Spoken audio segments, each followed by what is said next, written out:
Spider-Man, Spider-Man does whatever Spider-Man can. Hello, my little darlings. Today we are, of course, reviewing Spider-Man, Brand New Day. I went and watched this last night. I just really wanted to get the review up and done and not leave it for fucking weeks on end like I did with my Evil Dead Ben review. So we're just going to jump straight into it. There is an absolutely all-star cast for this. Tom Holland, of course, returns to reprise the role of the iconic web-slinger, and I honestly think he's going to join Andrew Garfield and Tobey Maguire as one of the best to ever play the popular character.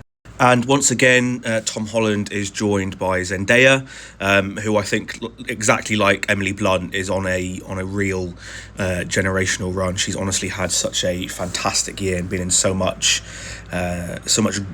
many good films already this year. And she's still got Dune Part 3 at the end of the year.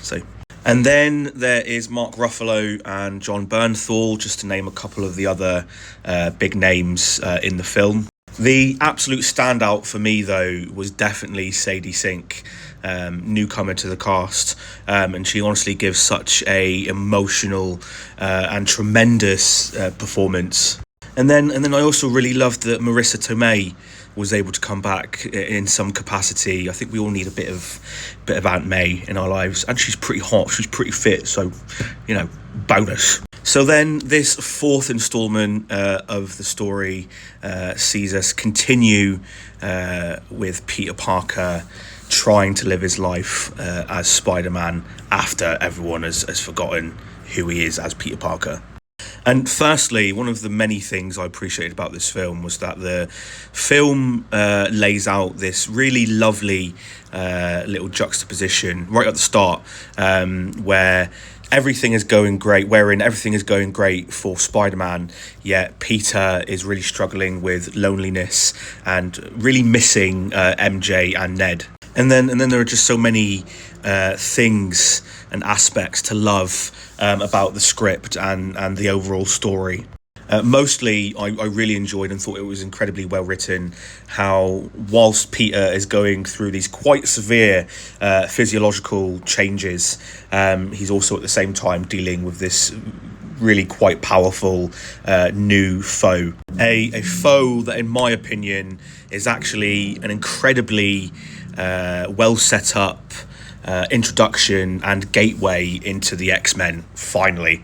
It's been almost eight years, almost a decade, but we are finally getting the X-Men integrated into the MCU. And then it just comes as a huge added bonus, that all of the many interpersonal relationships are written so well. Primarily the relationship between Frank and Peter, with their relationship being just a wonderfully sweet, fraternal, brotherly bond that just really works quite well. And then wrapping itself around all of that is this just incredibly sweet, wholesome tone that goes on throughout the film that lends itself really well to the comedic bits and then the more dramatic ones.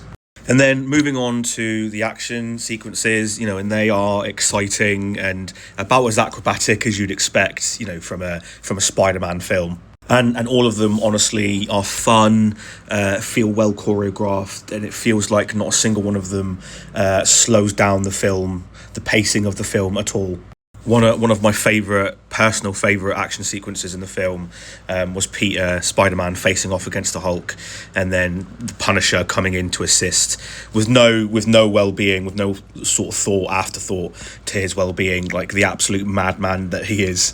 Destin Daniel Cretton directs this one, and I was honestly such a fan of his work with Shang-Chi that I was really sort of invested and interested to see how he'd do with a Spider-Man film.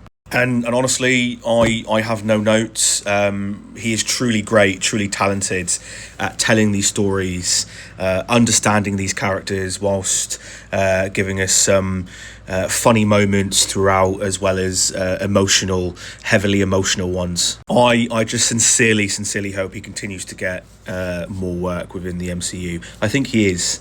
I want to say that he's directing Secret Wars, but I could be wrong there, so don't quote me on that, please.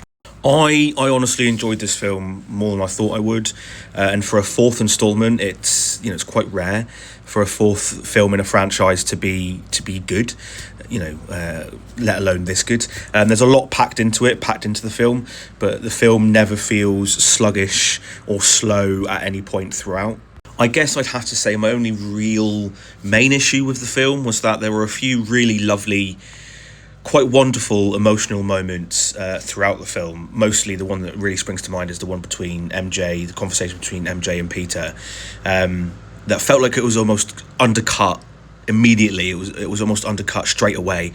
And what I would have liked was for that scene to just sit there and let like the emotionality of it all just sort of sink in for the audience. And this film has made me a little bit more optimistic for Doomsday at the end of the year. But considering the current state of the overall MCU, I'm still pretty skeptical. But I'll do a video on that at some point soon. We're not going to be bothered, really. But for all those reasons, I'm going to give Spider-Man Brand New Day a 8.6, because it's a big release of the year. An 8.6 out of 10 popcorns. There we have it, my little darlings. That's my review for the new Spider-Man film. And from what I know, it's been quite popular since it was released on Wednesday. Good. If it's bringing people back to the cinema, I am A-okay with that. If you've seen it and you loved it, let me know what you loved. If you have watched it and it wasn't really quite up to par for you, I'd be interested to know what you didn't enjoy about it. But as always, if you like what I'm doing here, please drop me a little bit of love with a like, comment, a little follow. Let's get up to 40 subscribers, shall we? Alright, I love ya.